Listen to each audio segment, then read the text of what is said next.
ఎక్కడికెళ్లారు Sunitha Williams? అంటే స్పేస్లో ఉన్నారని కొంతవరకు తెలుసు. ఎన్ని కిలోమీటర్ల దూరంలో సునీత విలియమ్స్ గారు ప్రస్తుతం ఉన్నారు? ఎన్నో దేశాలు కలిసి ఒక ఇంటర్నేషనల్ స్పేస్ స్టేషన్ నిర్మించుకున్నారండి. ఇంటర్నేషనల్ స్పేస్ స్టేషన్ భూమి నుంచి 400 కిలోమీటర్ల దూరంలో ఉంటుందండి సుమారుగా. సునీత విలియమ్స్ గారు తిరిగి వచ్చిన తర్వాత దాదాపు ఏదైనా పికప్ చేయడం, స్పూన్ కూడా పికప్ చేయడం కష్టం అంటున్నారు. ఎస్ ఈవిడేమో ఆల్మోస్ట్ 9 నెలల పాటు వారు అక్కడ స్టక్ అయి ఉన్నారు. తిరిగి వద్దాం అనుకున్న సమయంలో ఏమైందంటే అందులో సమస్య వచ్చింది. అదే కాకుండా మనకు కొన్ని సవాళ్లు ఉంటాయి తిరిగి వచ్చినప్పుడు. మనం గతంలో చూసాం, కల్పన చావ్లా గారు వారు వెళ్ళారు, కానీ తిరిగి వచ్చే సమయంలో ఏమైంది, ఎంటర్ అయిన సమయంలో వారి ఒక స్పేస్ షటిల్ అంతా కూడా పేలిపోయింది.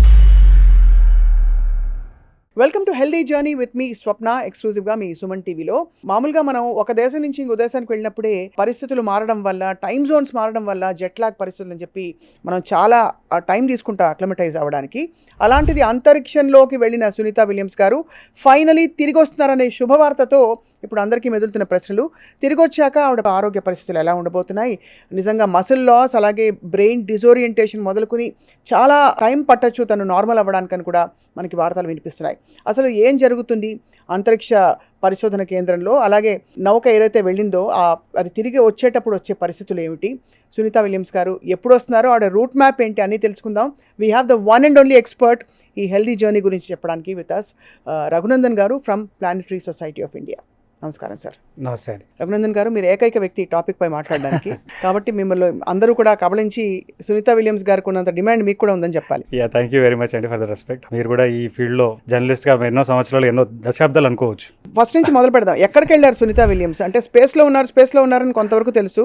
ఇంట్రెస్ట్ ఉన్న వాళ్ళు తెలుసుకుంటున్నారు, కానీ అందరికీ తెలియడానికి ఎన్ని కిలోమీటర్ల దూరంలో సునీత విలియమ్స్ గారు ప్రస్తుతం ఉన్నారు? అయితే మన అందరికి తెలిసిన విషయమేనండి, మనకి ఒక ఇంటర్నేషనల్ స్పేస్ స్టేషన్ అని ఒకటి ఉన్నది. అంటే చాలా మంది అఫ్కోర్స్ తెలియకుండా వచ్చి కూడా ఏమనుకుంటారు, అంతరిక్షంలో వెళ్తున్నారు అంటే చంద్రమండలంకే వెళ్తున్నారు అనుకుంటారు చాలా వరకు ఉన్న ప్రజానికి. సో బేసికల్గా ఎన్నో దేశాలు కలిసి ఒక ఇంటర్నేషనల్ స్పేస్ స్టేషన్ నిర్మించుకున్నారండి. ఇంటర్నేషనల్ స్పేస్ స్టేషన్ భూమి నుంచి 400 కిలోమీటర్ల దూరంలో ఉంటుందండి సుమారుగా. అంటే 420, 430 ఇలా మారుతూ ఉంటుంది. సుమారుగా 400 కిలోమీటర్ దూరంలో భూమి నుంచి ఉంటుంది. రైట్. అయితే అది ప్రతి 90 నిమిషాలకు ఒకసారి భూమి చుట్టూ తిరుగుతుంది అనమాట. ఓకే. అది సెకండ్కి సుమారుగా 8 కిలోమీటర్ల వేగంతో, అప్రాక్సిమేట్గా మీరు చూస్తే అంత వేగంతో తిరిగితేనే అది కక్షలో ఉంటుంది.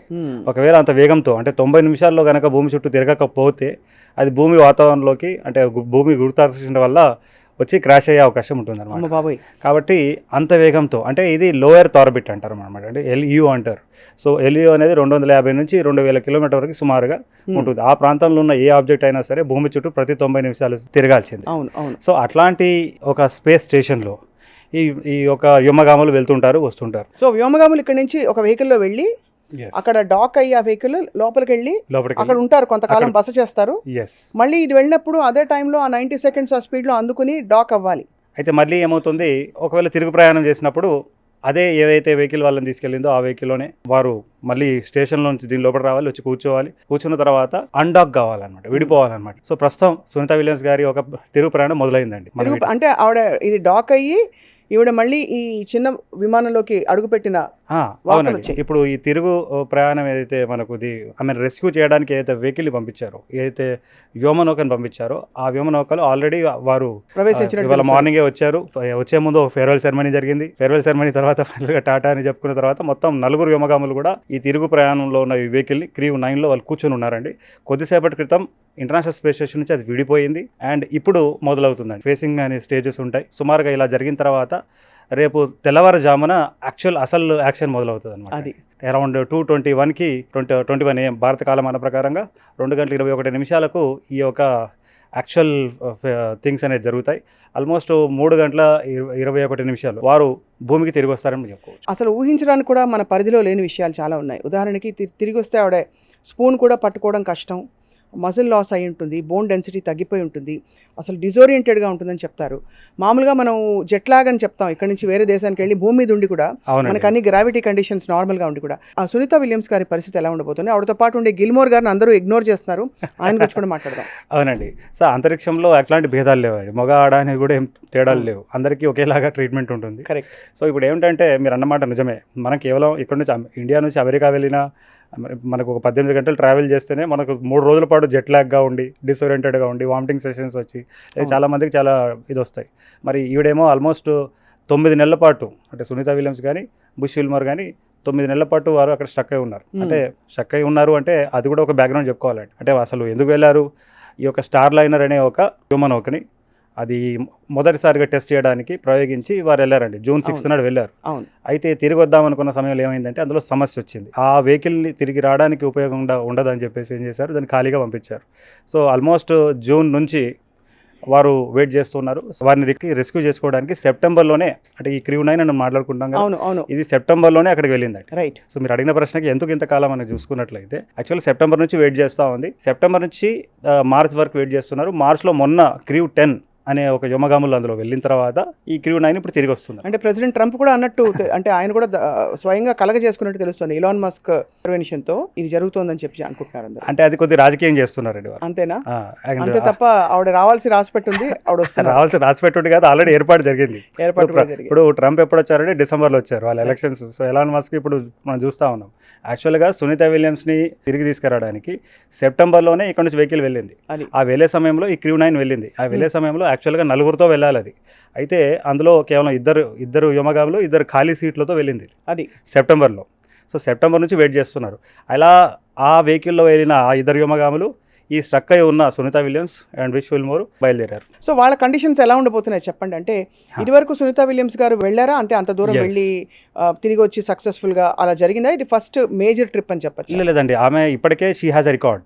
అంటే 2 పర్యాయాలు అంతరిక్ష కేంద్రానికి వెళ్ళి 300 రోజుల పాటు ఉన్న వ్యక్తిగా ఆమె ఉన్నది. ఆ ఒక బ్యాక్గ్రౌండ్ చూసి వారు ఏం చేశారంటే మిషన్ ఎక్స్టెండ్ చేశారు. రైట్. సమస్యాత్మకమే. మీరు 8 రోజుల కోసం అని వెళ్ళి 9 నెలలు మీరు ఏదో దేశానికి వెళ్ళారనుకోండి, ఎలా ఉంటుంది మీ పరిస్థితి? మరి 9 నెలల పాటు ప్లాన్ చేయలేదు కాబట్టి ఫుడ్ అది లేకపోతే ఇంకేమన్నా ఇతరత్ర కండిషన్స్ అడాప్ట్ అవ్వడంలో ఆక్సిజన్ లెవెల్స్ అటు ఇటు ఏం జరుగుతుంది చెప్పండి ఒక అసలు. అవునండి, ఇప్పుడు చాలా ఇంపార్టెంట్ క్వశ్చన్ అందరికి వస్తున్న డౌట్ ఇదే. మరి వెళ్ళింది, మరి ఆమె ఏం తినింది, ఎలా ఆమెకి చేసిందని ఒక విషయం వస్తూ ఉంది. అంటే ఇక్కడ మనం డిస్కషన్ మొదలు మనం ఒక మాట చెప్పుకున్నాం. ఇది భూమి నుంచి 400 కిలోమీటర్ దూరంలో ఉంటుంది. ప్రతి గంటన్నరకు ఒకసారి భూమి చుట్టూ తిరుగుతూ ఉంటుంది. సుమారుగా 28,500 కిలోమీటర్ వేగంతో భూమి చుట్టూ తిరుగుతూనే ఉంటుంది ఆ స్పేస్ స్టేషన్. ఆ స్పేస్ స్టేషన్లో మీరు కనుక ఉంటే ప్రతిరోజు మీరు 13 సూర్యాస్తమాలు సూర్యోదయాలను చూస్తారు. ఓకే. అయితే యాక్చువల్లీ ఏం జరుగుతుందంటే సంవత్సరంలో సుమారుగా 6 నుంచి 8 సార్లు కార్గో మిషన్స్ వెళ్తాయి. అంటే రేషన్ని తీసుకెళ్తుంది అనమాట. వారికి అంతరిక్షంలో ఉన్న వ్యోమగాములు, ఈ స్టేషన్లో ఉన్న వ్యోమగాములని వారికి కావాల్సిన నీరు కానీ, ఫుడ్ కానీ, గాలి కానివ్వండి, అన్నిటినీ, అండ్ వారికి కావాల్సిన దుస్తులు కానివ్వండి, లేదా ఏమైనా కొత్తగా ఎక్స్పెరిమెంట్ చేయడానికి ఇన్స్ట్రుమెంట్స్ కానివ్వండి, ఇవన్నిటిని కూడా వితౌట్ హ్యూమన్ బీయింగ్ లేకుండా కార్గో షిప్స్ ఉంటాయి. ఆ కార్గో షిప్స్లో సునీత ఇక్కడ ఇంటర్నేషనల్ స్పేస్ స్టేషన్కి వెళ్తుంది, డాక్ అవుతుంది. సో శాస్త్రవేత్తలు వ్యోమగాములు ఏం చేస్తారు, స్టేషన్లో ఉన్న అవన్నీ కూడా వాళ్ళు తీసుకొని అప్పటిదాకా స్టోర్ అయి ఉన్న చెదారం అంతా కూడా ఆ షిప్లో వేస్తారు. ఆ షిప్లో వేస్తారు. వేసిన తర్వాత అది భూమి వాతావరణంలోకి వచ్చి మండి బూడిదైపోతుంది. కానీ ఏం తింటారు అక్కడ అటువంటి అక్కడ కండిషన్స్కి? ఆల్మోస్ట్ అన్ని రకాల ఫుడ్స్ ఉంటాయండి. కాకపోతే హైలీ వాళ్ళు చాలా జాగ్రత్తలు తీసుకుంటారు. ఫర్ ఎగ్జాంపుల్ మాయిశ్చర్ ఎక్కువ ఉన్న పదార్థం ఏముందనుకోండి, అందులో నుంచి మాయిశ్చర్ చేస్తారు. ఏదైనా మైక్రో ఆర్గానిజమ్స్ని డెవలప్ అయ్యే ఏమైనా ఫుడ్ కనుక ఉన్నదనుకోండి, మన ఇంట్లోనే ఒక అరటిపండు, మనం ఒక యాపిల్ పండు కోసి పక్కకు పెడితే మీకు కలర్ మారిపోతుందండి భూమి వాతావరణంలో. సో ఇట్లాంటి అన్నీ అవి పాడవకుండా జాగ్రత్తలు తీసుకొని ఇక్కడ నుంచి పంపిస్తారండి. అండ్ అది ప్యాక్డ్గా ఉంటుంది. అండ్ వాళ్ళు మామూలుగా మనం తిన్నట్టుగానే తింటారు. అంటే ఒక మూవింగ్ స్పేస్ రెగ్యులర్గా మనకి దానిలో స్టార్ లైనర్లో ఉన్నట్టు తెలుసు. అంటే ఇంటర్నేషనల్ స్పేస్ స్టేషన్లో మీకు ఒక విషయం ఏంటంటే అండి, మనకి భూమి మీద అంటే మన మానవ శరీరం ఈ భూ వాతావరణంలో ఉండడానికి నిర్మించబడిందండి. అవునవును, గ్రావిటీ అంతా మనకి కింద గురుత్వాకర్షణ లాగుతుంది, పైనుంచి అట్మాస్ఫియర్ ప్రెషర్ కూడా ఉంటుంది మన తల మీద, ఎంతో వెయిట్ ఉంటుంది. సో దానికి అనుగుణంగా మన శరీరం నిర్మాణం జరిగింది. అయితే ఈ యొక్క ఇంటర్నేషనల్ స్పేస్ స్టేషన్లో ఏంటంటే భారరహిత పరిస్థితి, మైక్రో గ్రావిటీ ఉంటుంది అనమాట. అంటే కంప్లీట్గా మీరు ఏమవుతారంటే ఇట్లా తేలుతూ ఉంటారు. జుట్టు కూడా ఆవిడది ఇలా వచ్చింది. సో అట్లాంటి పరిస్థితుల్లో ఏమవుతుందంటే అండి, మీరు మీ శరీరం ఏమో భూవాతావరణంలో ఉండడానికి నిర్మించబడినది. మీరు అంతరిక్ష కేంద్రంలో ఉండి తరచూ మీరు ఎగురుతూ ఉన్న పరిస్థితి ఉంటే ఇట్ ఈస్ జస్ట్ లైక్ మీరు ఊహించుకోవచ్చు, మీరు ఒక స్విమ్మింగ్ పూల్లో వెళ్ళిపోయి ఒక 2-3 గంటలు అక్కడే ఉండి మీరు బయటకు వస్తే ఎలా ఉంటుందో మీరు ఒక నియరెస్ట్ పోలిక అని చెప్పుకోవచ్చు అండి మనం. సో మొత్తానికి ఆ భారరహిత పరిస్థితుల్లో ఉండడం వల్ల ఏమవుతుంది అంటే మీకు ఈ యొక్క బోన్స్ కానివ్వండి, లేకపోతే మీ ఐసైట్ కానివ్వండి, లేకపోతే మొత్తం మీ బాడీలోనే ఆర్ ఈవెన్ మెంటల్గా కూడా మీకు సైకలాజికల్గా కూడా మీకు ఎన్నో ఇష్యూస్ వచ్చే పరిస్థితి ఉంటుంది. అయితే దానికి తగ్గట్టుగా వారు ఏం చేస్తారు, రొటీన్ కూడా అలా ఉంటుంది అనమాట అండి. అంటే వారు ఏం చేస్తారు, అట్లీస్ట్ 2.5 hours ప్రతిరోజు వారికి చాలా రిజిడ్ మొత్తం ఎక్సర్సైజ్ ప్లాన్ ఉంటుంది అనమాట. వాళ్ళకి కావాల్సిన న్యూట్రిషన్ ప్లాన్ కూడా అలానే ఉంటుంది. అండ్ వాళ్ళు చేసే యాక్టివిటీస్ కూడా అలా ఉంటాయి. సో ప్రతిరోజు వెయిట్ ఎక్సర్సైజెస్ చేయాలి. అండ్ అంటే తన గుండెని కాపాడుకోవడానికి కానీ కాళ్ళు చేతులు ఇవన్నీ కాపాడుకోవడానికి కావలసిన ఎక్సర్సైజెస్ అక్కడ ప్రతిరోజు 2.5 hours మినిమం మీరు చేయాలన్నమాట. ఒక 7-8 నెలల పాటు ఏ విధమైన ఫిజికల్ యాక్టివిటీ లేకుండా, గ్రావిటీకి సంబంధించిన ఏ యాక్టివిటీస్ లేకుండా ఉంటే they can develop some health issues also కదా. ఎస్, ఈవెన్ అంటే ఒక వ్యక్తిని మనం ఇలానే ఒక తాడు కట్టేసి వేలాడదీస్తే, తలకిందులుగా మీరు వేలాడదీసేసి ఒక డార్క్ రూమ్లో అసలు ఏమీ కనబడకుండా అవును మనం టైం మీద ఫుడ్ అవన్నీ పెట్టినా కూడా అక్కడ అతనికి కూడా మీకు ఆ సమస్యలు వస్తాయండి. సో డెఫినెట్గా అదే కాకుండా అంటే ఇప్పుడు చాలా వరకు గతంలో వెళ్ళిన యోమగామలు కూడా వారు ఏజ్ పెరిగిన సమయంలో వారు చూసారు చాలా ఇష్యూస్ వచ్చాయి. కేవలం వెళ్ళొచ్చిన తర్వాతనే వెంటనే కాకుండా ఎన్నో సంవత్సరాల తర్వాత కూడా సమస్యలు వచ్చాయి గతంలో. అంటే ఒక పాస్ట్ ఆస్ట్రోనాట్స్ని చూస్తే వారి ఒక చూపు మందగించడం కానీ, లేదంటే డిసోరియంటెడ్గా ఉండిపోవడం కానీ. గుర్తుపడతారా ఫ్యామిలీ మెంబర్స్ని? అంటే అంత ఆ మాత్రం బ్రెయిన్ ఫంక్షనింగ్ నార్మల్గా ఉంటుంది. అంటే ఏజ్ వరకు అంటే మీరు ఆఫ్టర్ మెనీ ఇయర్స్ తర్వాత వెటర్న్స్ అయినప్పుడు ఆ ప్రాబ్లం వస్తున్నదండి. అదే ఒకటి గమనించారు. అయితే ఇప్పుడు సునీత విలియమ్స్ పరిస్థితి ఏమిటి అనేది మనం చూడాలి. అంటే ఆమెకి రికవర్ కావడానికి చాలా సమయం పడుతుంది. ఆల్రెడీ ఎక్సర్సైజెస్ ఎన్ని జాగ్రత్తలు తీసుకున్నప్పటికీ ఇంకా ఆమెలో ఏదైతే ఆల్రెడీ జరిగిన డీజనరేషన్ లాస్ట్ 9 నెలల్లో ఎంతైతే తన బోన్ డెన్సిటీ తగ్గిపోవడం కానీ, చూపులో ఏదైనా మార్పు కానీ, లేదా కాగ్నిటివ్ థింకింగ్స్లో ఏమైనా మార్పు కానీ, ఇవన్నిటిని సరిచేయడానికి ఎన్నో నెలలు పట్టే అవకాశం ఖచ్చితంగా ఉంది. సో నిజంగా ఒక విధంగా త్యాగం చేసినట్టే ఆవిడ లైఫ్ని మొత్తం డెడికేట్ చేసేసి. మీకు శాస్త్రీయ పరిశోధన ఎప్పుడు అలానే ఉంటుందండి. అంటే ఇట్లాంటి శాస్త్రవేత్తలు చేసే ఎన్నో పరిశోధనల వల్లనే సైన్స్ అనేది ముందుకెళ్తుంది, మానవాళి ముందుకెళ్తుంది. ఖచ్చితంగా. అంటే ఇప్పుడు సునీత విలియమ్స్ వల్ల వచ్చిన పెద్ద ప్రయోజనం ఏమిటి అంటే, ఇప్పుడు మానవుడు యాక్చువల్గా సుదీర్ఘ అంతరిక్ష ప్రయాణం చేయాలనుకుంటున్నాడు. కేవలం అంగారగ్రహంకి వెళ్ళాలంటే కేవలం వెళ్ళడానికే మీకు 6 నెలలు పడుతుందండి. తిరిగి రావడానికి మళ్ళీ మీరు ఎప్పటిదాకా రాలేరు అంటే అంగారగ్రహం భూమికి దగ్గరగా వచ్చి అక్కడ నుంచి మీరు బయలుదేరితే అంటే ఆల్మోస్ట్ 2 years తర్వాత మళ్ళీ తిరిగి వస్తారు. సో ఒక మానవ శరీరం అంతరిక్ష పరిస్థితుల్లో ఒకవేళ 6 నెలల కన్నా మించి ఉంటే ఎలాంటి మార్పులు వస్తాయి, అవును 9 నెలలు మించి ఉంటే ఎలా వస్తుంది, ఎట్లాంటి మార్పులు వస్తాయి, ఎట్లాంటి సమస్యలు వస్తాయి, వాటిని ఎట్లా అధిగమించుకోవాలి. ఫర్ ఎగ్జాంపుల్ సింపుల్ ఎగ్జాంపుల్ అండి, భూమి మీద మీకు జ్వరం వచ్చింది అనుకోండి, మీరు ఏం చేస్తారు, పారాసిటమాల్ వేసుకుంటారు. అవును. మరి అంతరిక్షంలో జ్వరం వస్తే ఏం చేస్తారు? అదే అడగబోతున్నాను. దానికి అక్కడ ఏమైనా ఫెసిలిటీస్ ఉంటాయా? అంటే దానికి కావాల్సిన మెడికేషన్ మీరు తీసుకోవాలి కదా. ఆ పరిస్థితుల్లో మీరు కావాల్సిన మెడికేషన్ అదే స్పేస్ మెడిసిన్ అనమాట. Space medicine will be different. Yes, space medicine of course. అంటే ఏమి ఇస్తారు? ఉదాహరణకి మనకు తెలిసిన పరిధిలో మన లిమిటెడ్ నాలెడ్జ్ తో కొద్దిగా సింపుల్ చేంజెస్తో ఉన్న సిస్టమ్ ఉంటుంది. యాక్చువల్ స్పేస్ మెడిసిన్ అనే కాన్సెప్టే చాలా మందికి తెలియని పరిస్థితి బేసికల్గా. అంటే అంతరిక్ష పరిస్థితుల్లో అంతరిక్ష సమస్యలకి మీరు ఖచ్చితంగా సమాధానాలు ఉండాలి. కేవలం మీకు జ్వరం అనే ఒక సింపుల్ థింగ్ చెప్పాను, ఇంకా చాలా ఇష్యూస్ ఉంటాయి మీకు. అవును. సో ఉదాహరణకి అక్కడ అసలు పెద్ద డౌట్ ఏంటంటే, అక్కడ అంతరిక్షంలో ఉన్నప్పుడు బాడీ ఫంక్షనింగ్, బౌల్ మూవ్మెంట్స్ మొదలుకుని నిద్ర అలవాట్లు, ఆకలి, అంటే బాధగా ఉండడం, సంతోషంగా ఉండడం, వీటన్నిటికీ అసలు ఉంటుందా వాతావరణంలోని? ఎస్, అంటే మీకు అది కాకుండా ఒంటరిగా లేదండి. ఇప్పుడు నిన్నటి వరకు కూడా 11 మంది ఉన్నారు అక్కడ. వెళ్ళినప్పుడు కూడా వీరు జూన్లో వెళ్ళినప్పుడు కూడా అక్కడ ఉన్నారు. సో వాళ్ళకి అన్ని డే టు డే థింగ్స్ ఉంటాయి. ఒకటి ఏంటంటే క్లోజ్డ్ ఎన్విరాన్మెంట్లో ఉంటారు. ఎంత పెద్దది ఉంటుంది సార్ అది? ఒక ఫుట్బాల్ ఫీల్డ్ అంత పెద్దగా ఉంటుందండి మొత్తం స్టేషన్ అంతా కూడా. స్పేస్ స్టేషన్ ఈ మూల నుంచి ఆ మూల మీరు తీసుకుంటే ఒక ఫుట్బాల్ ఫీల్డ్ అంత స్పేస్ వాళ్ళకి మూవ్మెంట్ ఉంటుంది. బట్ తేలుతూ ఉంటారు. ఓన్లీ ఆక్సిజన్ అంతా కూడా మీకు సప్లై ఉంటుందండి. ప్రెజరైజ్డ్ ట్యాంక్ ఉంటాయి మీకు. ఇవంతా కూడా, ఈ ఫెసిలిటీ అంతా కూడా ప్రెజరైజ్డ్గా ఉంటుంది. గాలి అవైలబిలిటీ ఉంటుంది, ఎవ్రీథింగ్. మీకు ఫుడ్ ఉంటుంది. ఈవెన్ టాయిలెట్స్ కోసం కూడా వ్యవస్థ ఉంటుందండి. మీరు వాష్రూమ్, ఇప్పుడు నేను ఇందాక ఇంట్లో నుంచి వస్తుంటే పిల్లడు అడిగాడు, పెదనాన్న బాగుంది, ఫుడ్ అంతా తింటున్నారు, బాగానే ఉంది, వాష్రూమ్ వస్తే ఎట్లా అని చెప్పేసి. సో మరి నిద్రపోవడం ఎట్లా? సో నిద్రపోవడానికి ఏమో వాళ్ళకు సపరేట్ ఒక టెలిఫోన్ బూత్ లాంటిది ఒక కంపార్ట్మెంట్ ఉంటుందండి. అంటే బేసికల్గా ఏమవుతుందంటే, అంతరిక్షంలో మీరు వెళ్తే కింద మీద పైన అనే ఒక కాన్సెప్ట్ ఉండదు, ఫ్లాట్గా పడుకోవడం ఉండదు. అంటే వారికి ఉన్న ఈ బూత్ని మీరు ఎలా అయినా పడుకోవచ్చు. యాక్చువల్గా మీరు ఎలా పడుకున్నా కూడా it is made in such a way that it supports your body. So అందులో పడుకుంటారు, టెలిఫోన్ బూత్ లాంటివి ఉన్న దాంట్లో. మరి మీరు వాష్రూమ్ వెళ్ళాలంటే దానికి సపరేట్ ఫెసిలిటీ ఉందండి. అంతరిక్షంలో ఏమవుతుందంటే, ఒక చిన్న నీటి బిందువు కూడా మీరు ఇలా వదిలేస్తే అది తిరుగుతూ ఉంటుంది మొత్తం. సో మీరు వెళ్ళే వాష్రూమ్లో ఏం చేస్తారంటే, అక్కడ ఒక చిన్న మీకు కంపార్ట్మెంట్ లాగా ఉంటుంది, దానికి మెషిన్స్ ఉంటాయి. ఒక మీరు సక్షన్ మెషిన్స్ లాగా ఉంటాయి. ఆ సక్షన్ మెషిన్ ద్వారా మామూలుగా ఎయిర్ క్రాఫ్ట్స్ లో అంతే కదండి, అదే సిస్టమ్ ఉంటుంది. కాకపోతే ఇదేంటంటే మనం అటాచ్ చేసుకోవాల్సి వస్తుంది, లేకపోతే ఆ కరెక్ట్గా ఆ స్పాట్లో వెళ్ళి కూర్చోవాల్సి వస్తుంది. ఎందుకంటే అది స్ప్రెడ్ అవుతుంది కదా, స్ప్రెడ్ అయిపోయి చాలా సమస్యలు వచ్చే పరిస్థితి ఉంది. సో అన్నిటికీ ఏర్పాటు అక్కడ ఉందండి. అయితే మరి ఇంత అవసరం ఏముంది అని ఒక పెద్ద ప్రశ్న వేసుకోవాలి మనం. అంతే అంటే మరి మానవుడు ఎల్లకాలం ఈ భూమి మీద ఉండలేడండి. He has to go to the space.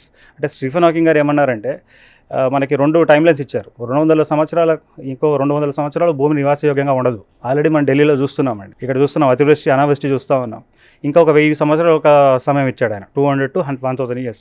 ఈ 1000 yearsలో మీరు భూమిని వదిలేసి వెళ్ళిపోండి, వేరే గ్రహాలను వెతుక్కోండి, అక్కడ వెళ్ళి ఉండండి అని చెప్పేసి ఆయన సూచన ఇచ్చాడు. మరి అది నిజం కావాలి అంటే డెఫినెట్గా ఇట్లాంటి పరిశోధన జరగాలి. అంటే మరి మిగతా జీవుల సంగతి ఏంటంటే, అవునండి మిగతా జీవులు డైనోసార్ తీసుకుంటే వారికి ఏ దారి లేదు, వారికి సైన్స్ లేదు. ఒకటి గ్రహశకలం వచ్చింది, భూమిని తాకింది, అంతా అంతరించిపోయాయి. అంటే ఇంకో మాట ఈ ప్రోగ్రామ్ చూసిన వ్యూవర్స్ అనొచ్చు, ఉన్న భూమిని కాపాడుకోవచ్చు కదా అంటే, అవును మనం అందరం కూడా కాపాడుకుందామని కోవిడ్ టైంలో చాలా అనుకున్నామండి. అవును, ఎలా కోవిడ్ తగ్గిందో మళ్ళీ మొదలుపెట్టాం సేమ్ అదే, ఆ ప్లాస్టిక్ బాటిల్స్ని చేయడం అదంతా చేయడం. సో డెఫినెట్గా ఈ యొక్క సుదూరాంతరిక్ష ప్రయాణాలకి ఈ రీసెర్చ్ అవసరం ఉంటుంది. కానీ 400 కిలోమీటర్ల దూరంలో ఇదైతే స్పేస్ స్టేషన్ ఏదైతే చెప్తున్నారో మీరు, దాని స్థిరత్వానికి మూలం ఏమిటి? అది తిరుగుతూ ఉంది కదండి, భూమి చుట్టూ తిరుగుతూ ఉంది కాబట్టి దాని ఒక ఆర్బిట్లో పెట్టి దాన్ని అలా చిన్న ఒక తాడు తీసుకొని దానికి మీ రింగ్ మనం పెట్టి బొంగరం తిప్పినట్టే, మనం బొంగరం తిప్పినట్టు అది ఆర్బిట్లోనే ఉంటుంది, తిరుగుతూనే ఉంటుంది. అది ఆ మొమెంటం వల్ల అది ఆర్బిటల్ ఆగదు కాబట్టి పడదు. ఎప్పుడైతే ఆగిందో భూమి దాన్ని లాగేస్తుంది. అది అందుగురించే సెకండ్కి సుమారుగా 8 కిలోమీటర్ల వేగంతో, అంటే దగ్గర 28,500 కిలోమీటర్ల వేగంతో ఈ యొక్క స్టేషన్ బయలుదేరాలి. మీరు అడగొచ్చు, మరి అందులో ఉన్న వాళ్ళకి అట్లానే అనిపిస్తుందా అంటే, మనం వందే భారత్ ట్రైన్ ఎక్కుతామండి, ఇంకో ట్రైన్ ఎక్కుతాం, మనకేం అనిపించదు. మనం ఏరోప్లేన్లో మనం ఎవరన్నా ట్రావెల్ చేసి ఉంటే ఒక టైంలో మీరు విండోలో చూస్తే మీకు డౌట్ వస్తుంది, అసలు ఇది కదులుతుందా, అసలు కదిలినట్టు కూడా అనిపించదు మీకు. కానీ మనం జర్నీ వెళ్తాం, మీకు కేవలం అక్కడ మేఘాలు కదులుతున్నట్టు అనిపిస్తుంది. సో ఇదంతా కూడా ఈ సింపుల్ ఫిజిక్స్ని అర్థం చేసుకొని చేస్తున్న వ్యవహారం అని. అయితే మరి ఇది కేవలం సుదూరాంతరిక్షమో లేదా లేటర్ డేట్స్లో కల్కి లాంటి కాంప్లెక్స్ కట్టుకుంటామనో కాలనీలు కలుకుంటాము అని కాదు. బేసిక్ థింగ్ ఏంటంటే, మానవాళికి కావాల్సిన ఎన్నో ప్రయోగాలు, ఎన్నో పరిశోధనలు జరిగాయండి. మీకు ఒక చిన్న ఎగ్జాంపుల్ చెప్తాను మీకు ఇక్కడ, ఎందుకంటే అది ఇంపార్టెంట్ కదా. అంతరిక్షంలో వ్యోమగాములు వెళ్ళిన తర్వాత ఫర్ ఎగ్జాంపుల్ బ్రష్ చేసుకోవాలనుకోండి, బ్రష్ చేసుకోవాలంటే ఏం కావాలి, కనీసం ఒక 1 లీటర్ వాటర్ మీకు కావాలి కదా. అవును. సో మీకు ఏదైనా సరే అంతరిక్షంలో తీసుకోవాలంటే చాలా ఖర్చుతో ఉండే వ్యవహారం. ఒక 5 లక్షల నుంచి 20 లక్షలు మీరు పెట్టుకోవచ్చు. అయితే వారు ఏం చేశారు, ఆ కాస్ట్ని తగ్గించుకోవడానికి, అంటే ఆ కాస్టే కాకుండా ఆ 1 లీటర్ బదులు 1 కేజీ బదులు ఏదైనా ఉపయోగకరమైన ఇన్స్ట్రుమెంట్ మనం తీసుకెళ్ళవచ్చు కదా. అంతే. అయితే వారు ఏం చేశారు, ఇంజెస్టబుల్ టూత్పేస్ట్ అని ఒకటి కనుక్కున్నారండి. ఇంజెస్టబుల్ టూత్పేస్ట్ అంటే మీరు ఆ బ్రష్ ఇలా చేసేసుకుంటారు, చేసిన తర్వాత స్వాలో చేస్తారు. సో ఇది అంతరిక్ష పరిస్థితుల కోసం కనుక్కున్న విషయం ఇది. అయితే ఈ యొక్క టూత్పేస్ట్ ఇప్పుడు అమెరికాలో కొన్ని హాస్పిటల్స్లో వాడుతూ ఉన్నారు. అక్కడ ఉన్న కొంతమంది పేషెంట్స్ ఉంటారు, వాళ్ళు యాక్చువల్గా కదలలేరు, మెదలలేరు అండ్ ఊంచలేరు కూడా. సో మీరు బ్రష్ చేసేసేసి వాళ్ళు సాల్వ్ చేసుకోవచ్చు. ఇట్లా ఒక 2000కు పైగా రీసెర్చెస్ ఆల్రెడీ అక్కడ కనుక్కున్నారు గత 2-3 దశాబ్దాలుగా. వాటిని మనం తెలుసో తెలియకో వాడుతూ ఉన్నామండి. ఇంకా మనం వాడే విట్రిఫైడ్ టైల్స్ మీరు తీసుకోండి, అంటే ఎగ్జాక్ట్లీ విట్రిఫైడ్ టైల్ కాదు అంతరిక్షంలో వాడేదానికి. దాని ఇన్స్పిరేషన్తో మనం ఈరోజు ప్రతి పేదవాడి ఇంట్లో కూడా మనం చూస్తూ ఉన్నాం. ఒకప్పుడు మార్బుల్ స్టోన్స్ ఉండే, ఇప్పుడు విట్రిఫైడ్ టైల్స్ ఉన్నాయి. ఇలా మనం చెప్పుకుంటూ వెళ్తే ఈవెన్ స్పేస్ మెడిసిన్లో కూడా అండి. ఫర్ ఎగ్జాంపుల్ మీకు యాక్చువల్గా ఏమవుతుందంటే, ఇలా మీరు అసెంట్ వెళ్ళేటప్పుడు మీకు థర్మోమీటర్ అనేది మనం ఇక్కడ పెట్టుకుంటాం. అయితే వాళ్ళు ఏం చేశారు, ఇంజెస్టబుల్ థర్మోమీటర్ ఒకటి అనుకున్నారు, చిన్న క్యాప్సూల్ లాంటిది మీరు వేసేసుకోవాలి, ఇంజెస్టబుల్. అది మీ కడుపులో వెళ్ళిపోయి అక్కడ ఉంటుంది, ఉంటుంది అక్కడే ఉంటుంది. అది మళ్ళీ తర్వాత అది it will come to due channel.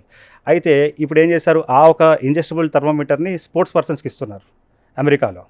ఎందుకంటే వేడికి తనలో శరీరంలో వేడికి తన పర్ఫార్మెన్స్ ఎక్కడ ఇదవుతుంది అని తెలుసుకొని దాని తగ్గట్టుగా చేయడం. సో ఈ రకంగా చెప్పుకుంటూ వెళ్తే చాలా పరిశోధనలు, మానవాళికి ఉపయోగపడే ఎన్నో పరిశోధనలు ఈ ఇంటర్నేషనల్ స్పేస్ స్టేషన్లో జరుగుతున్నాయండి. హార్ట్ టిష్యూ కానివ్వండి, అది కాకుండా ఒక రంగం అని కాదు, మెటీరియల్స్ కానీ.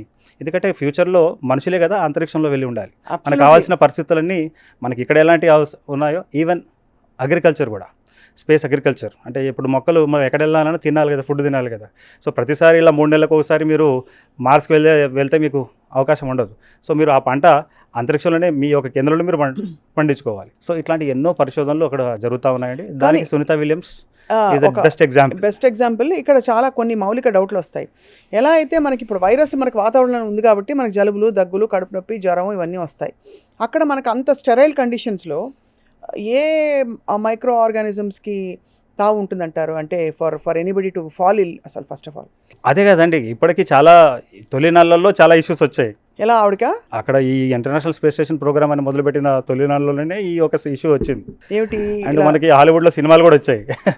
వీరు అక్కడికి వెళ్తే ఇమీడియట్గా ఏదో ఒక ఐలియన్ వైరస్ వాళ్ళని అటాక్ చేయడం, అంతా అంతపించిపోయి మళ్ళీ వారు తిరిగి భూమికి వచ్చి భూమి మీద ఉన్నందరినీ అంతమించడం అనేది మీరు స్కైఫై మూవీస్లో చూస్తారు. స్కైఫై మూవీస్ అంటే ఆ ప్రమాదం కూడా ఉంటుంది కదా ఇప్పుడు. అయితే అది ఊహించుకోవడానికి చెప్పుకోవడానికి చాలా జాగ్రత్తలు తీసుకున్నారండి. అంటే ఇక్కడ నుంచి వైరస్ అక్కడ మనుగడ కష్టం, అక్కడ నుంచి ఏమన్నా వేరే ఇతరత్ర మనకి తెలియని పరిశోధనలు అంటే చెప్పని కొన్ని విషయాలు అక్కడి నుంచి ఏమైనా మోసుకొస్తారా అని ఒక భయం ఉంటుంది. భయం ఉంటుంది. ఇప్పటిదాకా ఎన్ని సంవత్సరాలుగా ఎన్నో ఫ్లైట్స్ వెళ్ళాయండి, ఎంతోమంది వెళ్ళున్నారు. సో అట్లాంటి సమస్య ఏమీ లేదు. కాకపోతే ఇక్కడ నుంచి ఏదైనా వెళ్తే వాళ్ళకి ఏదైనా సమస్య ఉంటుంది. కాబట్టి వాళ్ళు చాలా యాక్చువల్గా చెప్పాలంటే మన క్వారంటైన్ అంటే అందరికి మనకు బాగా తెలుసు. అసలు ఈ అంతరిక్ష వ్యోమగాములు పరాకాష్ట, క్వారంటైన్ పరాకాష్ట కదండి. అయితే వీళ్ళు వెళ్ళే ముందు అట్లీస్ట్ 3-4 డేస్ ముందు వీళ్ళని ఆ క్వారంటైన్లోనే పెడతారండి. వీళ్ళకి ఎట్లాంటి ఒక భూమి యొక్క ఇది పడకుండా వాళ్ళని అన్ని జాగ్రత్తలు తీసుకొని పంపిస్తారు. అలానే అక్కడ నుంచి వచ్చిన తర్వాత ఏం పెద్దగా ఇదేమి ఉండదు. కాకపోతే మీరు ఒక కొత్త డౌట్ లేవనెత్తారు, అలా ఏమైనా ఉంటే ఉండొచ్చు ఏమని చెప్పి శాస్త్రవేత్త పరిశోధన చేయవచ్చు. అంటే ఒక 6 నెలల వరకు ఏమనకపోవచ్చు, 6 నెలల తర్వాత ఏమైనా డెవలప్ అవుతుందా అంటే ఇప్పుడు ఫర్ ఎగ్జాంపుల్ అండి, కోవిడ్ లాంటి ఒక వైరస్ వస్తుందని ఎవరు ఊహించలేదు. అది మన భూమి మీదే మన చుట్టూ ఉండే బ్యాట్స్ నుంచి వచ్చిందని చెప్పారు. అవునండి. అలాగా ఒక అన్నోన్ స్పేస్ అంటేనే ఇట్స్ అన్ అన్నోన్ ఏరియా. ఆ అన్నోన్ ఏరియా నుంచి తిరిగి వచ్చినప్పుడు ఏం జరుగుతుంది, వాళ్ళ ఓరియంటేషన్ ఎలా ఉంటుంది, వాళ్ళు ఏమి నాలెడ్జ్, ఏ మెమరీస్ మోసుకొస్తారు. అంటే వీరు వేరే గ్రహం మీద దిగి వచ్చేటప్పుడు ఏమైనా ప్రాబ్లం ఉంటుందండి. వీరు వెళ్తుంది కేవలం ఇంటర్నేషనల్ స్పేస్ స్టేషన్కి వెళ్తున్నారు. ముందుగానే ఎయిర్ కండిషన్ ఏరియాలో మనమే కండిషన్ చేసి పెట్టుకున్న ఫెసిలిటీకి వెళ్తున్నారు, తిరిగి వస్తూ ఉన్నారు. కానీ అక్లమటైజేషన్ టైం పడుతుందా సార్? ఎస్ చాలా టైం పడుతుందండి. అండ్ వాళ్ళకి అంటే మనం ఒకవేళ స్కెడ్యూల్ కనుక చూస్తే వాళ్ళు దిగినప్పటి నుంచి కొన్ని నెలల వరకు వారికి ఫిక్స్డ్ స్కెడ్యూల్ అనేది ఒకటి ఖచ్చితంగా ఉంది. ఈ రోజు ఎక్కడ వరకు ఏందనేది మనం చూసుకున్నట్లయితే, అంటే ఇప్పటికైతే ఆల్రెడీ బయలుదేరారండి. అయితే ఇప్పుడు ఇక్కడ మనం చూడాల్సింది ఏంటంటే ఈ వెహికల్ ఈ ఇంటర్నేషనల్ స్పేస్ స్టేషన్కి అటాచ్ ఈ ఒక స్పేస్ క్రాఫ్ట్ ఎంత వేగంతో ఉంది అంటే సుమారుగా మనం చెప్పాము ఇందాక 28,500 కిలోమీటర్ల వేగం ఈ యొక్క వెహికల్కి ఉంది. ఇది అంత వేగంతో భూమి వైపు దూసుకొచ్చింది అనుకోండి, 400 కిలోమీటర్ ఏముందిలే 2 నిమిషాలు వచ్చేయచ్చు అనుకుంటే దూసుకొస్తే క్రాష్ అయ్యే పరిస్థితి ఉంటుంది. అయితే వాళ్ళ ల్యాండింగ్ చాలా సాఫ్ట్గా ల్యాండింగ్ జరగాలి. అవును. అదే కాకుండా మనకు కొన్ని సవాళ్ళు ఉంటాయి తిరిగి వచ్చినప్పుడు. మనం గతంలో చూసాం, కల్పన చావ్లా గారు వారు వెళ్ళారు, కానీ తిరిగి వచ్చే సమయంలో ఏమైంది, భూమి వాతావరణంలో ఎంటర్ అయిన సమయంలో వారి ఒక స్పేస్ షటిల్ అంతా కూడా పేలిపోయింది. సో అది ఎప్పుడైనా ఏ మిషన్కైనా జరగవచ్చు, ఈ మిషన్కి జరగదు అనేది కూడా చెప్పలేమండి. అయితే దానికి ఉన్న నియమాలు పర్టికులర్గా పాటించాల్సిందే. సో ఈరోజు మన ప్రేక్షకులందరూ కూడా నెక్స్ట్ చూడాల్సిన సమయం ఏమిటి అంటేనండి, ఈరోజు అనగా అంటే ఈరోజు అయితే అఫ్కోర్స్ చాలా ఫేజింగ్ స్టేజెస్, ఇంకోటి ఆర్బిట్ అడ్జస్ట్మెంట్స్. అంటే ఇప్పుడు భూమి నుంచి 400 కిలోమీటర్ దూరంలో ఉంది అనుకున్నాం కదా అని చెప్పి డైరెక్ట్గా దిగడానికి ఉంటుంది, దానికి కావాల్సిన యాంగిల్ కావాలి. 400 కిలోమీటర్లు అంటే కొంచెం విజయవాడ దాటి చీరాల ఏలూరు దాటుకుంటే సరిపోతుంది డిస్టెన్స్ వైజ్. ఎస్ కాకపోతే ఇదేంటే కొన్ని నిమిషాల్లో మన పిఎస్ఎల్వి మనం తీసుకున్నట్లయితే ఇదే ఒక 18 నిమిషాలు 650 కిలోమీటర్ దూరం తీసుకెళ్తుందండి మన పిఎస్ఎల్వి, జిఎస్ఎల్వి, ఎస్ఎస్ఎల్వి మన భారతదేశం వెహికల్స్ తీసుకుంటే. కాకపోతే ఆ మిషన్ పర్పసెస్ వేరే ఉంటుంది. అయితే ఇక్కడ ఏంటంటే అక్కడికి ఆల్రెడీ వెళ్ళింది, తిరిగి రావాలి. అయితే మొట్టమొదటిగా మనం చూస్తాం ఏంటంటే ఇప్పుడు నెంబర్ ఆఫ్ ఫేజింగ్ బర్న్స్ జరుగుతాయి, ఆర్బిటల్ అడ్జస్ట్మెంట్స్ జరుగుతాయి, దాంట్లో థ్రస్టర్స్ ఉంటాయి అన్నమాట. ఆ థ్రస్టర్స్తో అది ఓరియంటేషన్స్ అవన్నీ మార్చుకుంటుంది. సో అంతా బాగుంది అనుకున్న సమయంలో రేపు తెల్లవారుజామున 2:15 మీకు ఏమవుతుందంటే యాక్చువల్గా ఇంకా ప్రిపరేషన్ స్టార్ట్ అవుతుంది, రీఎంట్రీ. అంటే ఇప్పుడు వెళ్ళడం అనేది ఎంట్రీ అండి అంతరిక్షంలోకి. రీఎంట్రీ అనేది చాలా డేంజరస్. ఎందుకు రీఎంట్రీ డేంజరస్ అంటే మన భూమి చుట్టూ వాతావరణం ఉంది. సో మన భూమి వాతావరణంలోకి సునీత విలియమ్స్ వచ్చినా, కల్పన చావ్లా వచ్చినా, ఏదొచ్చినా కూడా అది ఫ్రిక్షన్ అంటే దాని రెసిస్టెన్స్ ఉంటుంది. సో అక్కడ రాపిడికి మండి అది బూడిదయ్యే పరిస్థితి ఉంటుంది అనమాట. సో మొట్టమొదటిగా మన శాస్త్రవేత్తలు వీళ్ళు ఏం చేస్తారంటే అండి, వాళ్ళ మొదటి ఛాలెంజ్ 2:41 రేపు తెల్లవారుజామున, ఇదంతా కూడా అప్రాక్సిమేట్ టైం అండి, మారొచ్చు. రేపు తెల్లవారుజామున అంటే మన ప్రేక్షకులందరూ కూడా రేపు 2:30 AM మార్నింగ్ లేచి కూర్చుంటే సరిపోతుంది. టీవీ డిస్కషన్ మీరు ఆన్లైన్ మీరు లైవ్ పెట్టేసుకుంటే అక్కడ నుంచి లైవ్ వస్తుంది. సో అరౌండ్ 2:41 మీకు ఏమవుతుందంటే డీఆర్బిట్ బర్న్ అనేది మొదలవుతుందండి. అక్కడ వీరి శాస్త్రవేత్తల ముందు ఉన్న టార్గెట్ ఏమిటి అంటే ఇది గంటకి 27,000 కిలోమీటర్ల వేగంతో ఉంది అప్పటిదాకా, అది 24,000 కిలోమీటర్లు గంటకి స్పీడ్కి రావాలి. అండ్ అదే కాకుండా మీకు ఇదేంటంటే ఆల్మోస్ట్ అంటే ఇప్పుడు ఆల్రెడీ 10:15 ఈరోజు బయలుదేరిందండి. రేపు పొద్దుందంటే ఆల్మోస్ట్ ఎన్నో అవర్స్ అయిపోయింది ఇప్పటికీ. సో ఇంత సమయంలో ఏమైంది అంటే మన వెహికల్ ఈ యొక్క క్రీవ్ 9 అనే వెహికల్ అది మీకు 2:15 350 కిలోమీటర్ దూరంలో ఉంది. అప్పుడు వేగం 27 కిలోమీటర్ల వేగం ఉంది. సో 350 నుంచి 150 కిలోమీటర్ల దాకా తీసుకురావడం వీళ్ళ మొదటి టార్గెట్ అండి భూమి నుంచి. అప్పటికి ఈ యొక్క వెహికల్ వేగం మనం తీసుకున్నట్లయితే గంటకి 24,000 కిలోమీటర్లు ఉంటుంది. దాని తర్వాత నెక్స్ట్ వచ్చేసేసి 3:10 అన్నమాట. అట్మాస్ఫిరిక్ రీఎంట్రీ అనేది అక్కడ అసలు బిగిన్ అవుతుంది అనమాట. అది ఎంత దూరం 120 కిలోమీటర్ నుంచి 60 కిలోమీటర్కి ఈ యొక్క పరిస్థితి ఉంటుంది. అండ్ ఇక్కడ చాలా ఆసక్తికరంగా మీరు చూడాల్సిన విషయం ఏంటంటే క్రూ మోడ్యూల్కి ఈ క్రూ డ్రాగన్కి కింది భాగాన మీకు ఏంటంటే మీకు ఈ యొక్క థర్మల్ ప్రొటెక్షన్, అంటే థర్మల్ ప్రొటెక్షనే కాదు ఇంకా చాలా మీకు క్యాప్సూల్కి మీకు ఆ ఒక అంటే దగ్గర 1900 డిగ్రీ సెల్సియస్ టెంపరేచర్ ఉంటుందన్నమాట, అబ్బా, దానికి ఉన్న heat shield. It is so, అంటే మనం మామూలుగా అసలు ఊహకి అందని విషయాలు ఇవన్నీ, మీరు ఎన్ని నెంబర్లు చెప్పినా. సో ఈ రోజు అది వాళ్ళు ఫేస్ చేయాల్సిందే రేపు తెల్లవారుజామున ఈ యొక్క వెహికల్. అయితే దీనికి ఉన్న హీట్ షీల్డ్ మీరు అప్పుడు అంటే భూమి నుంచి ఒక్కసారి 3 గంటల 10 నిమిషాలకి ఏమవుతుంది అంటే అండి, తెల్లవారుజామున ఈ యొక్క వెహికల్ 120 నుంచి 60 కిలోమీటర్కి వద్దామనే ప్రయత్నం చేస్తుంటుంది. గంటకి 24,000 కిలోమీటర్లు ఉన్న వెహికల్, ఈ యొక్క స్పేస్ ట్రాన్స్పోర్ట్ వెహికల్ 7,500 కిలోమీటర్ వేగానికి తగ్గాలి. సో అప్పుడు టెంపరేచర్ ఎంత, 1900 డిగ్రీ సెల్సియస్. సో దాని తర్వాత 310 తర్వాత 314. అప్పుడు ఏమవుతుందంటే అండి, మీరు ఎట్లాంటి కమ్యూనికేషన్ పంపలేరు. ఎందుకంటే మీకు ఏమవుతుందంటే మీకు మొత్తం ప్లాస్మా ఇట్లా మీకు బిల్డ్ అవుతుంది అనమాట. అంటే ఇదేమో వేగంతో దిగొస్తుంది. మ్యాక్సిమం దాని యొక్క డిజైన్ చాలా సేవ్ చేస్తుంది అనమాట అండి. ఈ స్పేస్ క్రాఫ్ట్ని ఏమాత్రం డిజైను ప్లస్ వీళ్ళు దిగేటప్పుడు ఉన్న యాంగిల్ ఉంటుంది కదా, అది చాలా ముఖ్యమైన రోల్. అందులో ఏమాత్రం తేడా జరిగిందా అంతే సంగతులు అనుకోవచ్చు. అయితే 3 గంటల 14 నిమిషాలకి ఈ ప్లాస్మా బ్లాక్అవుట్ ఉంటుంది. ఆ సమయంలో మీరు ఎట్లాంటి కమ్యూనికేషన్ వారికి పంపలేరు, వారు మీతో మాట్లాడలేరు. సో ఆల్మోస్ట్ 3 గంటల 20 నిమిషాలకి చూడండి, ఇది ఇక్కడ మనం ఆల్మోస్ట్ మన ఈ యొక్క ఛానల్ ద్వారా నిమిషంకు జరుగుతున్న ఒక ఆస్పెక్ట్ని చెప్పడానికి ప్రయత్నం చేస్తూ ఉన్నాం. సో 3 గంటల 20 నిమిషాలకి ఏమవుతుందంటే దీనికి డ్రాప్ పారాషూట్స్ ఉంటాయి అన్నమాట. అంటే సమస్య ఏంటంటే అండి, అప్పటికి ఈ వెహికల్ మీకు అంటే 3 గంటల 14 నిమిషాలకి గంటకి 7,500 కిలోమీటర్ నుంచి గంటకి 5,000 కిలోమీటర్ వేగానికి తగ్గాలి. 55 కిలోమీటర్ నుంచి 40 కిలోమీటర్స్కి రావాలి. దాని తర్వాత 3 గంటల 20 నిమిషాలకి ఇది భూమి నుంచి 5.5 కిలోమీటర్ దూరంలో ఉంటుందండి. ఇక్కడ కూడా సమస్య ఏంటంటే 5.5 కిలోమీటర్లు ఉన్న సమయంలో కూడా ఈ వెహికల్ వేగం చూసుకుంటే మీకు గంటకి 500 కిలోమీటర్ల వేగం ఉంది. అదే వేగంతో దూసుకొచ్చింది అనుకోండి, చాలా ప్రమాదకరమే. సో కాబట్టి ఏం చేస్తారంటే డ్రాప్ పారాషూట్స్ అని ఉంటాయన్నమాట. ఇవి ముందు ఓపెన్ అవుతాయి. అదేం చేస్తుందంటే ఈ యొక్క వేగాన్ని గంటకి 500 కిలోమీటర్ వేగంతో ఉన్న దీనిని 200 కిలోమీటర్ దగ్గరికి తీసుకొస్తుంది. దాని తర్వాత మెయిన్ పారాషూట్స్, ఒక 4 మెయిన్ పారాషూట్స్ ఉంటాయి. అది 3 గంటల 21 నిమిషాలకి ఓపెన్ అవుతాయి. అది ఓపెన్ అయిన వెంటనే గంటకి 200 కిలోమీటర్ వేగంతో ప్రయాణం చేస్తున్న ఈ వెహికల్ 27 కిలోమీటర్లకు పడిపోతుంది. సో ఇలా మొత్తం అంతా జరిగిన తర్వాత ఫైనల్గా 3 గంటల 27 నిమిషాలకి ఈ స్ప్లాష్ డౌన్ అవుతుందండి. ఇది మీకు ఫ్లోరిడా కోస్ట్ దగ్గర గల్ఫ్ ఆఫ్ మెక్సికోలో అక్కడ సాఫ్ట్గా అది పడిపోతుంది. వీళ్ళని ఇమీడియట్గా వాళ్ళని తీసుకురావడానికి ఒక ఎక్స్ట్రాక్షన్ వెహికల్ అక్కడ షిప్స్ బోట్స్ అని వెయిట్ చేస్తూ ఉంటాయండి. ఎందుకంటే వెంటనే ఈ ఫాస్ట్ బోట్ ముందు వెళ్ళాలి. వెళ్ళిన తర్వాత దానికి ఏమైనా హార్మ్ఫుల్ ఏమైనా టాక్సిక్ మెటీరియల్ ఏమైనా ఉందా, ఎందుకంటే మీరు ఈ థ్రస్టర్స్ని ఫైర్ చేశారు కదా, ఆ ఇంధనంలో మీకు కొద్ది ప్రమాదకరమైన టాక్సిసిటీ ఉంటుందన్నమాట. అది ఉందా లేదా చూసుకొని, ఎందుకంటే అది హ్యూమన్కి ప్రాబ్లం. అదే కాకుండా ఒక గంట సమయంలోనే మీరు ఏం చేయాలి అంటే, వీళ్ళు ఈ ఫాస్ట్ షిప్స్ వెళ్తాయి కదా, దానికి ఫ్లోటింగ్ డివైసెస్ పెడుతుంది అనమాట అండి. ఎందుకంటే ఈ బేసికల్గా ఈ వ్యోమనకి ఏదైతే ఉందో ఇది కోన్ షేప్లో ఉంది. ఇది యాక్చువల్గా సముద్రంలో ఏదో ట్రావెల్ చేయడానికి తయారు చేయలేదు, అంతరిక్షంలో కోసం చేశారు. కానీ ఇది సముద్రంలో పడిన తర్వాత కూడా చాలా కాలం వరకు, అంటే మీకు అందులో ఉన్న వ్యోమకాలానికి చాలా కాలం వరకు కావాల్సిన ఆక్సిజన్ అవైలబుల్ ఉంటుంది, అన్ని థింగ్స్ ఉంటాయి. కాకపోతే మీకు అది it is not made for travelling అనమాట. సో ఇమీడియట్గా ఏంటంటే ఈ రికవరీ టీమ్ ఏదైతే ఉందో అక్కడికి వెళ్ళి దానికి ఫ్లోటింగ్ డివైసెస్ పెడతారు. పెట్టంగానే అది టిల్ట్ కాకుండా, అంటే ఇలా ఉంది కదా, అప్పటికే ఇది కిందికి మీదికి అవుతూ ఉంటుంది.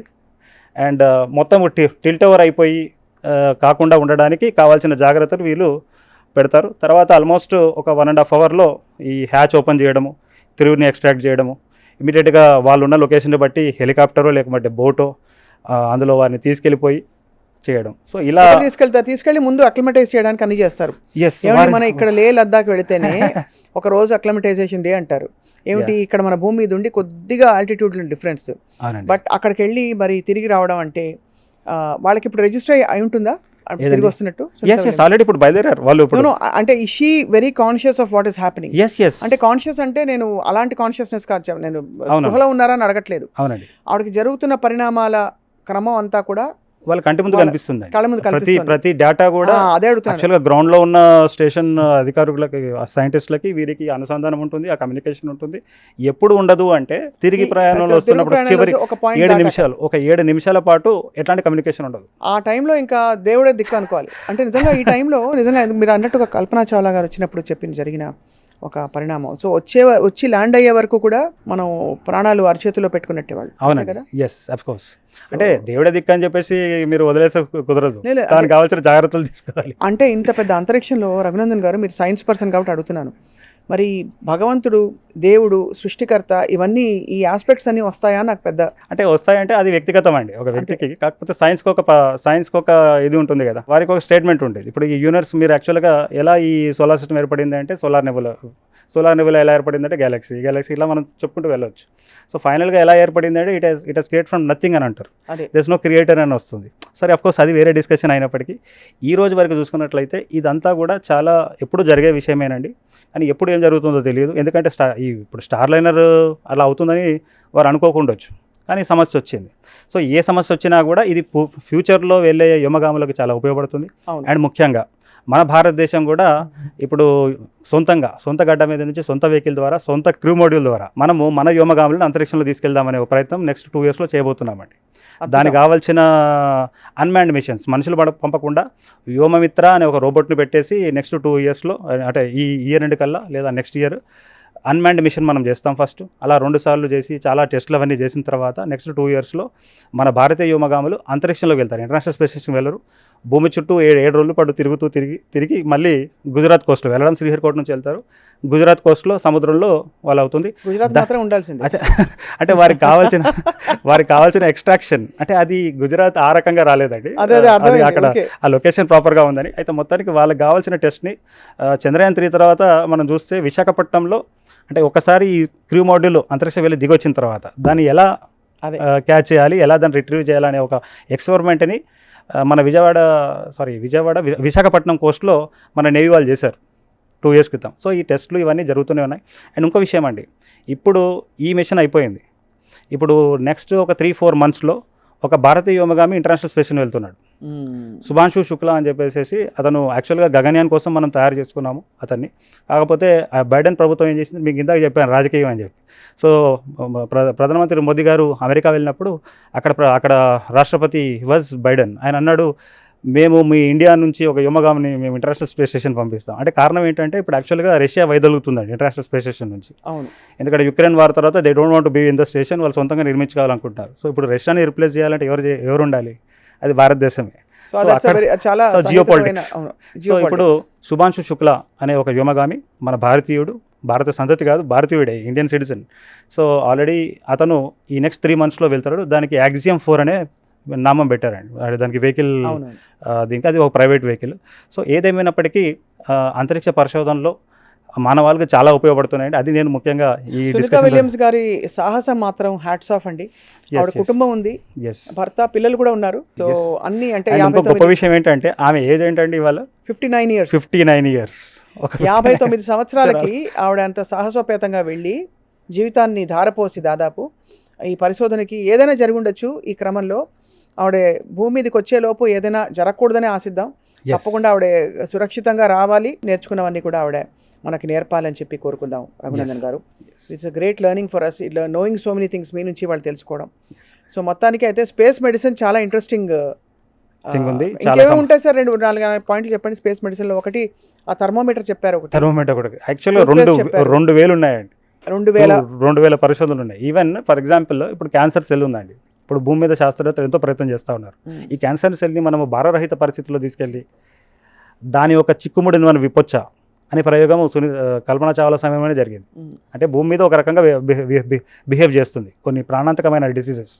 సో వాటిని ఐసోలేట్ చేసేసి వారు అంతరిక్ష కేంద్రం తీసుకెళ్ళి ఆ పరిస్థితులు ఇప్పుడు ఏం చేస్తావు నువ్వు అని దాన్ని అట్లా ట్రై చేసే పరిస్థితులు. అంటే దాన్ని ఒక చిక్కుమేడు విప్పి అంటే బేసికలీ ఆ పర్టికులర్ ఇల్నెస్ అక్కడట్లా అంటే ఇక్కడ మనం ట్రై చేస్తున్నాము, దానికి సమాధానం దొరకట్లేదు. దీనిని అంతరిక్ష భారరహిత పరిస్థితుల్లో మైక్రోగ్రావిటీ అంటే గ్రావిటీ కండిషన్స్ ఇట్లా బిహేవ్ చేస్తుంది ఈ వైరస్ కానీ ఈ పర్టికులర్ బ్యాక్టీరియా కానీ.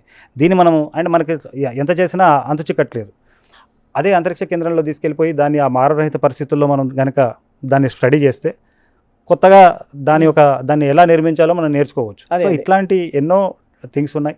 అండ్ ఇంకా చెప్పాలి అంటేనండి, ఇప్పుడు మనం అందరం కూడా సిటీ స్కాన్ చేస్తున్నాం, ఎంఆర్ఐ వాడుతున్నాం. యాక్చువల్గా ఇవన్నీ కూడా ఇమేజింగ్ ప్రాసెస్ అంతరిక్ష అవసరాల కోసం కనిపెట్టారండి. అవును, ఈవెన్ మీరు చూస్తే మనం ఇంట్లో వాడుతున్న ప్రెషర్ కుక్కర్ కూడా ఎక్కడో ఒక చోట, మీరు వాష్ బేసిన్ మనం వాడుతుంటాం, అక్కడ ఏం జరుగుతుంది, మీరు ఊహించిన తర్వాత కొన్ని అక్కడే స్టిక్ ఆన్ అవుతాయి. సో స్టిక్ కాకుండా జస్ట్ ఒకసారి కొద్దిగా మీరు వాటర్ పోస్తే వెళ్ళిపోతుంది.